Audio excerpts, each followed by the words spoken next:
Bir misal var idi, bilmirəm, mən burada çəkmişəm o misalı, ən çox sevdiyim misal deyə. O Məcnun dəvəni açır tövlədən, minir ki, getsin Leylinin evinə. Dəvənin də balası var tövlədə. Hələ gedəndə yolda balca ipini buraxan kimi dəvə qayıdır, bir daha ki, gəldi balasının yanına. Bir neçə çəkən misal da uyğundur. Təkrar olandan sonra deyir ki, sənin fikrin buradadır, mənim fikrim oradadır, mənlə səninki düz gəlməz. Bənzər bizim namaz qılmağımıza ya. Kimin ki qəlbi o formada zikirlə məşğuldursa, onun namazda fikri qaçmayacaq. Fikri qaçmayacaq. O dəvənin balası tövlədə idi, o oradadır fikri, Məcnunun fikri hardadır? Leylinin evindədir.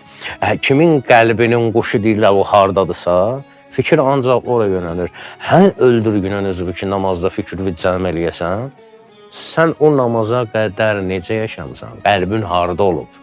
Namazda da elə odur. Yəni bunu heç cür mümkün deyil.